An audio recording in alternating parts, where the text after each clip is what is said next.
Hi, everybody. This is Shauna out in front of the camera. This is Melissa behind the camera here. And we are here to do a little Facebook Live for you. We're with New Mexico Wildlife Center. Shauna is Education Animal Curator.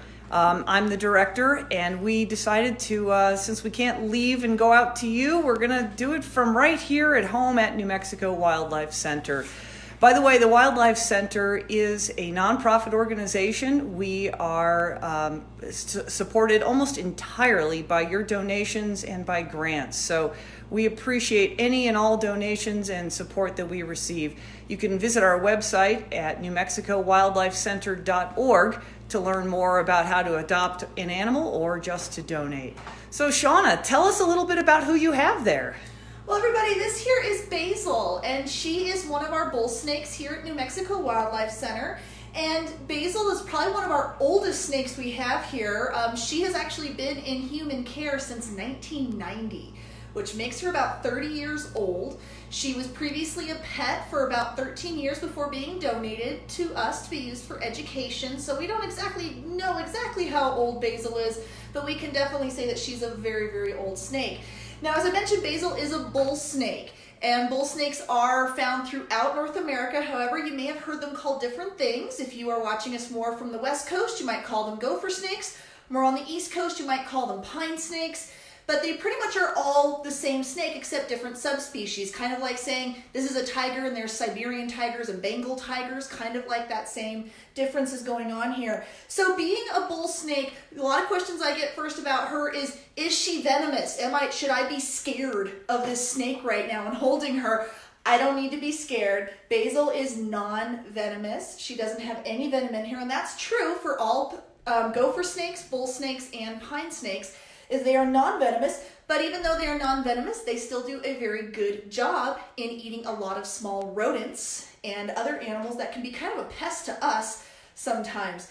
Now, one thing that a lot of people think these snakes can be dangerous is these bull snakes and gopher snakes and pine snakes often will pretend to be a rattlesnake. So they actually can do what we call mimicry. Mimicry means to pretend to be something you're not. And sometimes we see this in other animal species around the world. Now, how these snakes do it, if you look at her beautiful pattern here, she's got this wonderful blotchy pattern, which may be really, really great to hide in leaf litter or in rocks, something that we call camouflage, but it's also very similar to a lot of our rattlesnake species in North America. Shauna, I just want to interrupt you just Yes. for a moment. I have to thank some folks for their donations. They're very kind to support Basil and all of our work here at the Wildlife Center. Again, this is Shauna, our Education Animal Curator here at New Mexico Wildlife Center, and she has Basil the Bullsnake. She's telling us a little bit about Basil as one of our oldest ambassadors here. And you were just talking about her coloration and its camouflage. A lot of questions I get about snakes have to do with their tongues and their the forked shape of their tongues. What can you share about Basil and her tongue?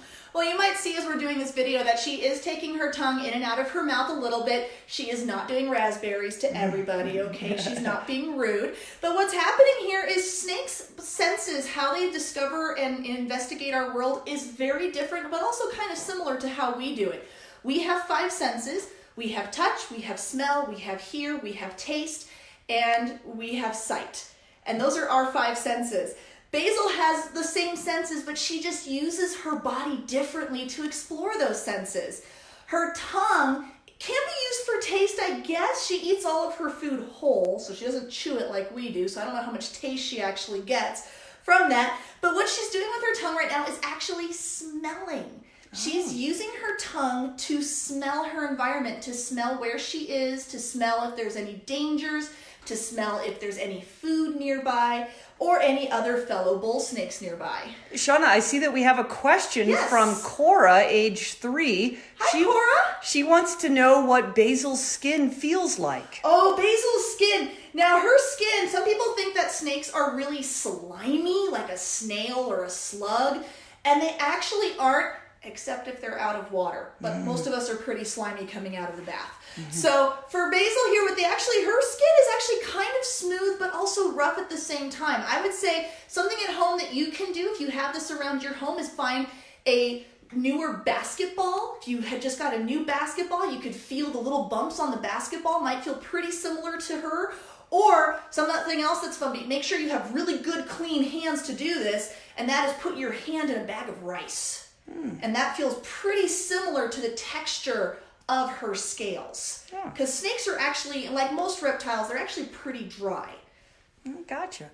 And what about her vision? You were talking about senses a minute ago. I often get asked here at the Wildlife Center whether snakes can see and how well they can see. What can you tell us about Basil and her vision? Well, I can tell you Basil's vision, well, she does have a bit of cataract. She's a very old lady. But outside of that, for general snake species, snakes don't have as good a vision as we have. Because if you think about it, snakes are just about an inch off the ground. They're not very tall. And when you're about an inch off the ground and you have rocks and logs and things that are taller than you around, you're not looking way over fields looking for things like we often do. So their vision may not be quite as sharp as ours are. And for some species of snakes, their vision is often heat related. So they can often see heat markers, so they can see body heat off of their prey or even other predators. Things like that. So her vision isn't very great, but you may or may not have noticed as Basil's been here that she's not winking at anybody or doing a lot of blinking, like I'm blinking right now. She's not doing that. She actually can't do that. Basil has no eyelids. Actually, no snake has any eyelids, but they do have a very special lens of skin that cover their eyes to help protect them from scratches or anything like that. And if their eye does get scratched on that special lens, when they shed their entire skin, that lens comes off with the skin and they have a brand new lens underneath. It's like getting a brand new pair of glasses every time they shed. That's pretty cool. Hey, just for those of you who are just joining us, we are, this is Shauna here with Basil, and we are at New Mexico Wildlife Center. Normally we're open to the public, but of course for a little while here we're going to be closed down, so we thought we would bring our animals to you here on Facebook Live. And again, we are supported through grants and donations, so we appreciate every single donation that we receive. Thank you so much. Shauna, is there a few other things you want to share about Basil with us before we wrap up? Well, I wanted to finish my explanation as how these animals mimic or pretend to be rattlesnakes. Great. Because that's something that's really important for people to understand if you come across one of these snakes. Again, they are non-venomous. You don't need to worry about getting poisoned or anything like that from being bit by them. But they will pretend. So they will coil up their bodies. They will actually shake really, really quick. The very end of her tail. Where's the end of her? There it is. As you see, there's no rattle. No rattle here. But she will still vibrate and shake that really, really fast. And she will hiss very loudly.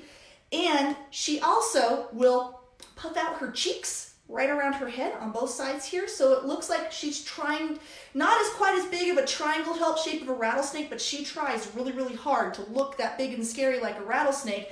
So this is something to keep in mind with these snakes, is their body shapes, they're longer than rattlesnakes. Bull snakes can get up to 8 feet long, so they get a lot longer than most other snake species here in North America. And also they're not going to have that true triangle head. They have to get really worked up to have that triangle head just like a venomous snake. Cool. But they're so beneficial to us because, again, these guys eat a lot of rats, a lot of mice, and they help keep down that rodent population to help keep us safer from diseases that rodents and everything can carry. Great. Thanks, Shauna. I'm going to get in a little bit closer on Basil here while we wrap up. Again, this is New Mexico Wildlife Center. This is Basil the Bullsnake. And we appreciate you all tuning in and meeting Basil. We'll see you again next week with a couple of other Facebook Lives. We'll have another animal ambassador out for you and plan to do a tour of the Wildlife Center as well. So thanks again for your support and for joining us here on Facebook Live. Have a great day and a great weekend.